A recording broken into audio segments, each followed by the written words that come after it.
இன்றைய இதமான காலை தென்றலில் அனைத்து அன்பு உள்ளங்களுக்கும் என் இனிய காலை வணக்கம். இன்று ஒரு குறள், அதிகாரம் 34, நிலையாமை. குறள் எண் 340. இதுதான் இந்த அதிகாரத்தினுடைய கடைசி குறள். புக்கில் அமைந்தின்று கொள்ளோ உடம்பினுள் துச்சில் இருந்த உயிர்க்கு.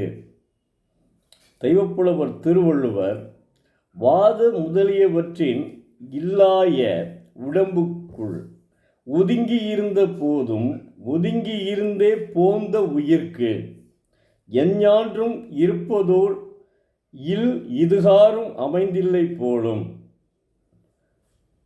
உடம்புகளுள் ஒதுக்கமாகவே இருந்து வந்த உயிர் எப்போதும் நிலையாக இருப்பதோர் இல்லம் இதுவரை அமைந்ததில்லை. இதிலிருந்து உயிரோடு கூடி நிற்பதோர் உடம்பும் இல்லை என்பது பெறப்பட்டது.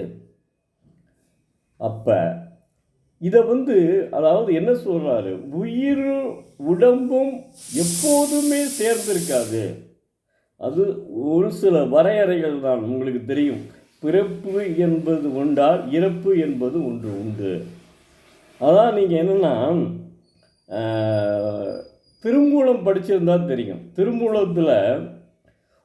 அதாவது திருமூலர் என்ன செய்கிறாரு, வந்துக்கிட்டே இருக்காரு. அப்போ ஒரு ஆடு மேய்ப்பவன் இறந்து கிடக்கிறான். அதனால் என்ன செய்கிறார், இவர் தன்னுடைய உயிரை அவனுக்கு கொடுத்து விட்டு இவர் என்ன செய்கிறாரு, உடம்பு மட்டும் படுத்திருக்கு, உயிர் அவன்கிட்ட போயிடுச்சு, அவன் போயிட்டான், பழச்சிக்கிட்டான். அந்த மாதிரி கொண்டு வராரு திருமூலர். அதாவது அறிவியலினுடைய விந்தைகள் வேறு. இது நம்ம திருமூலர் சொல்வதாக இருந்ததாக திருமூலத்திலே படிக்கிறோம். ஆனால் பின்னாடி உண்மையானகம் இருக்கலாம். காரணம், இன்றைக்கு பாருங்கள், ஏஐ இருக்குல்ல, அதில் பாருங்கள், அதாவது என்னென்னமோ வருது. அதனுடைய முகத்தையே காமிச்சிக்கிறாங்க, மாறிக்கிறாங்க. ஒரு முகத்தையே வேறு மாதிரி மாறி வச்சிடுறாங்க. அந்தளவுக்கு ஏஐயில் ஆர்டிஃபிஷியல் இன்டெலிஜென்ஸில் வந்துடுது. அதனால் இனி இதுவும் வருவதற்கு வாய்ப்பு உண்டு.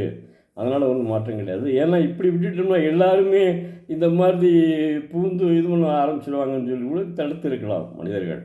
அதாவது அறிவியலாளர்கள்.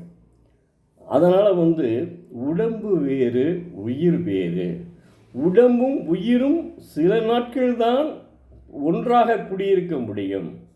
பின்னாடி உயிர் வேறு உடல் வேறு, அப்படி மாறி போயிடும். அதுதான் வாழ்க்கை. அதாவது அதற்காக அந்த நிலையாமை இல்லாத வாழ்க்கையில் ஒரு மனிதன் தன்னுடைய தான் சம்பாதித்த பணத்தில், வாழ்க்கையில் சம்பாதித்த பணத்தில், செல்வத்தில் ஒரு சிலதையாவது ஈகை செய்ய வேண்டும். அந்த ஈகை செய்தால் அவன் அதாவது இதில் கூட சொல்லியிருக்கான். ஒரு கவிஞர் திரைப்பட கவிஞர் ஒன்று பாடியிருக்கான். மனிதன் என்பவன் தெய்வமாகலாம், வாரி வாரி வழங்கும் போது வள்ளலாகலாம். கர்ணனை கர்ணனை அப்படி தானே சொல்கிறாங்க, வள்ளல் தான் சொல்கிறாங்க மகாபாரதத்தில். அதனால் வாரி வாரி வழங்கும் போது வள்ளலாகலாம்.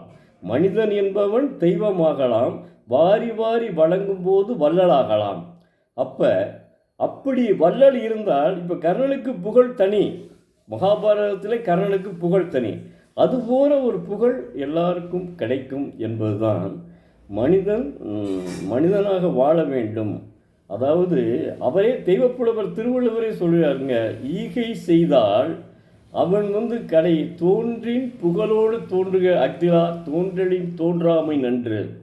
அவர் ஒரு குறள் சொல்கிறாருங்க, தோன்றின் புகழோடு தோன்றுக அக்திலா தோன்றலின் தோன்றாமை நன்றே சொல்கிறாரு. நீ புகழோடு தோன்று, அப்படி இல்லையா நீ தோன்றாமலே இருந்து விடு அப்படின்னு சொல்கிறார். எவ்வளோ பெரிய அற்புதமான குறள் பாருங்கள். அது ஈகை செய்ய வேண்டும். ஒரு மனிதன் தன்னுடைய செல்வம் இருந்தால் அதனை மிச்ச செல்வத்தை ஈகை செய்ய வேண்டும். நன்றி மாணவ செல்வங்களே. தயவுசெய்து தினந்தோறும் ஒரு குறளை படியுங்கள். அதன்படி தங்கள் வாழ்க்கையை ஒழுகுங்கள். உங்கள் வாழ்க்கை வளமாக இருக்கும், வசந்த காலமாக இருக்கும். நன்றி, வணக்கம். நாளை மீண்டும் ஒரு குறளோடு சந்திக்கும் எழுத்தாளர் சோ. பரமசிவம், மதுரை.